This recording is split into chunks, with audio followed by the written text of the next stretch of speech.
Trying something new for my 7 month. New বলতে আজকে একটু শুধু গাজরগুলো লম্বা করে কেটে দিয়েছি, বাকি প্রসেসিং সেমই ছিল। চাল ও ডাল ধুয়ে রাখা,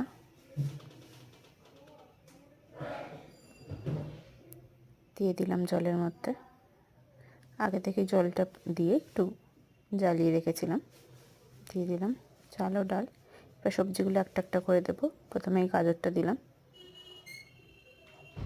কিছু আলু,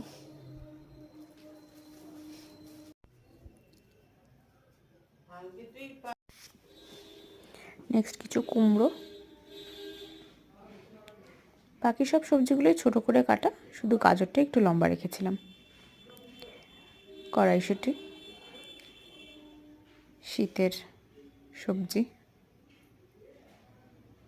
অ্যান্ড ফাইনালি সাম ব্রকলিস। ব্যাস, এইবার ব্যাস হয়ে গেছে আমাদের সব সেদ্ধ। আগেই আমি গাজরগুলোকে আলাদা করে তুলে নেব। যে গাজরগুলোকে লম্বা করে কাটার কারণটা হচ্ছে যে ওকে ফিঙ্গার ফুড হিসেবে দেওয়ার ইচ্ছা ছিল। চিকু কতটা ফিঙ্গার ফুড পছন্দ করবে জানি না, লেটস ট্রাই।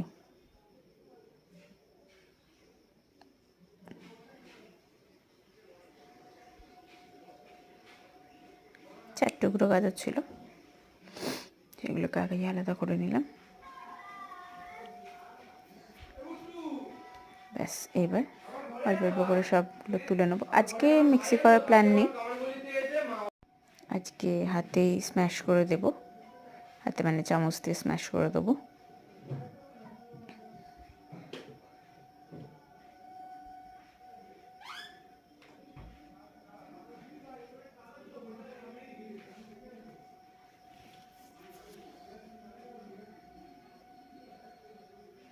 এভাবে এভাবে করেই পুরোটাকে রেডি করে নেবো। আজকে এই হ্যান্ড স্ম্যাশিংয়ে একটু সময় লেগে যায়, এই যা মিক্সি করলে ওয়ান টাইমে পুরো ব্লেন্ড হয়ে যায়, বাট এখন একটু সলিড সেমি সলিড দেওয়ার চেষ্টা করছি।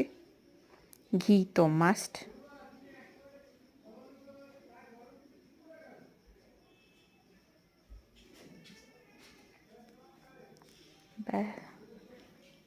আজকে ছিল সাথে একটু কুসুম সেদ্ধ, good for weight gain. Ready, let's see Chiku কতটা পছন্দ করলো। Confused, little confused. না না, ইয়ে, হি লাইকস ইট।